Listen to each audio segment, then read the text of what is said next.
listening to the Blue Jay Breakdown.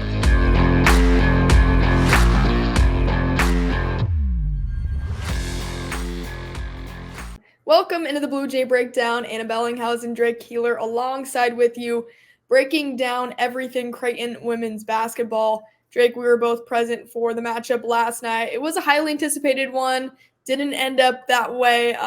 Unfortunately, a lopsided victory for UConn. Didn't get to see quite the battle we were maybe expecting from that one, but it's a number 12 UConn team, and they were facing number 21 Creighton, and we saw how good that UConn team can be. Yeah, UConn does what UConn does. We know. I mean, I understand why they ended up at number 12. We know that they're probably not only the 12th best team in the country. Paige Bueckers obviously was fantastic. You see why she's perhaps the best player in the country. They blew them out, took the early lead, just kind of kept on the gas all game, just steadily built the lead. I mean, Creighton was just moving to the reserves in mid-third quarter or so, and it was, they dominated on both ends, and that's what, Creighton, Jim Flannery and Lauren Jensen said post-game. Yeah, I would say Lauren Jensen was pretty transparent about just maybe the lack of toughness from her Blue Jay team. She said she was pretty disappointed in, but you look at the stats, and 25% from field goal percentage there for Creighton. Not going to win you too many ball games. They were 16.7% from three. And then on the other hand, UConn, I mean, they were shooting lights out, 53% from the field, 47% from three. So tough to beat any team when you're having that bad of a shooting night. But like you said, Drake, they did get a chance to get some reserves in. Is there anything positive you can take away from this if you're Creighton? Yeah, I mean, they made some plays. Kenny Townsend, I think I saw, she tied up Paige Bueckers on a drive, forced a jump ball, turnover, almost had a heave bank in at the shot clock, but they saw that it was too late. Michaela Miller, the freshman, had a great play, went behind the back, drove through contact and won. That was fantastic. Then she had 4 points, but, none of them, you look at their stat lines, they didn't, do anything too amazing, but getting those minutes against a very talented team, as this team is looking for depth, is something that's going to be pretty important. Absolutely. And you look at other games in Big East play. Creighton did get a good win over St. John's. What did you take away most from that win? And might be overshadowed at this point now from the UConn loss, but you still have to look at the positives from that St. John's win. Yeah, no, I think you got to look at it as a positive for sure, especially now. St. John's went and beat Marquette last night, and that's a good team. The record is kind of been, I feel like they've kind of been up and down this year, but they're a talented team, and Creighton won that game. It was kind of a slow, kind of ugly one, I feel like, for most of it, but Creighton, they controlled it. They played well defensively, and they did what they do, and it was just a solid win. Yeah, and another bright spot of that game, Kenny Townsend, just a sophomore, getting so much more playing time in, and we're getting to see a glimpse of her potential. What'd you like out of her? Yeah, she can shoot the ball. Then she had a buzzer beater that did count in that game, so that's good. She's a good shooter. She can play. And I feel like I heard a lot about her in preseason. I feel like people were talking about her, potentially making a big impact. That didn't really come to be right away, but if she's starting to come along, that'll be good for this team as it continues through Big East play for sure. Drake, when you look at this offense, I think going into the season, all you're thinking about is how many offensive weapons the Blue Jays have and how good of a shooting team they are. We've seen some uncharacteristic performances, especially from Lauren Jensen, kind of in one of her slumps of the season. But does that worry you if you're a Blue Jay fan, seeing the offense struggle a little bit? Yeah, I mean, I feel like it's something that's been talked about, throughout kind of season, because they've had plenty of kind of shaky offensive performances.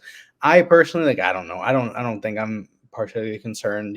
They have players who can step up. Obviously, you don't want to see a performance like they put out against UConn, even acknowledging how good that UConn team is. They probably should not have been dominated like they were. But going forward, I think the level of concern isn't that high. I think they can take advantage of this schedule, I think the offense has been good enough. It was good enough against St. John's. They made the plays. You have so many scores, that things aren't really going to like completely fall apart offensively ever. And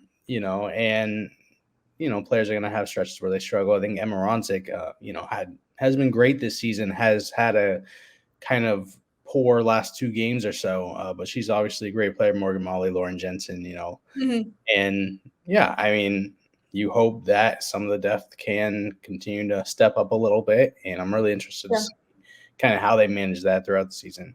And I think that's a point where you can look at somebody like Kennedy Townsend to step up in certain parts of the game where maybe the shot's not falling for Ronsick or Molly or Jensen or whoever it may be. But like you said, Drake, I think it's hard to say that you'd hit the panic button on this offense because look at how many proven shooters they have on this team. I think it's silly to think that they won't figure something offensively out. But Lauren Jensen was straight up asked in the postgame press conference if she was worried about her own performances, and she was really not concerned. She said it's just part of the game. It's the ebbs and flows. And Flan was a little bit more concerned, I think, just from that coach's standpoint. But I think it's good to hear from Lauren herself say that, hey, I'm not too worried about it. Like, I can get out of this.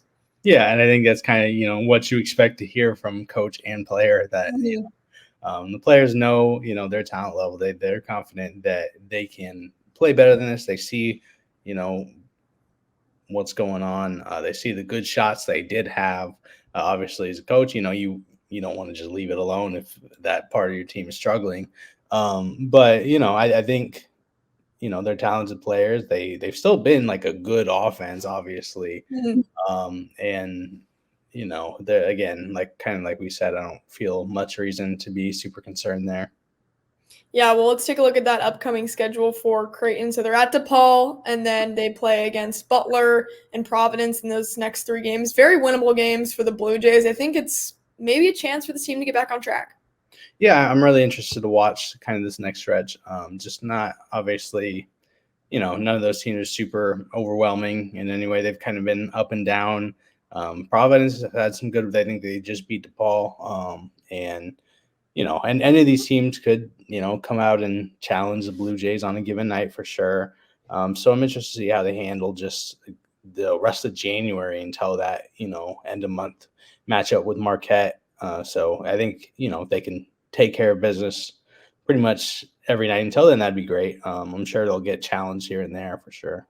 Yeah, it feels like all eyes will be on Creighton, Marquette, and UConn upcoming in that Big East schedule. I think it'll be interesting how it'll shake out, though. Like you said, it's really any given night. Any team can beat anybody. So these games are also not safe for the Blue Jays either. You still have to win them. These Big East games really do count towards that record. And right now, Creighton is at 10-3 and then 1-2 in conference play. Obviously, you play the 2 toughest teams in the conference right out of the gate in Marquette and UConn. So maybe it's a good thing they're kind of getting that out of the way and then find a flow, find a rhythm, and get some good January games under their belt. Yeah, for sure. And obviously they have it's probably the top 3, arguably the top 3 teams in the Big East besides Creighton, Marquette, and St. John's. And they won that game. Maybe you would have liked to have that win against Marquette as well. But they're in a fine place right now for sure. And, they have the opportunity to just go on a good stretch right here. And that's what you want to see. So if you're a Blue Jay fan, what we're saying right now is don't panic. Everything will be okay.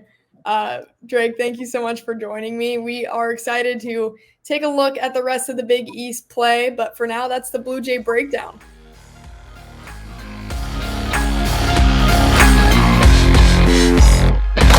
A Hurrdat Sports Network production.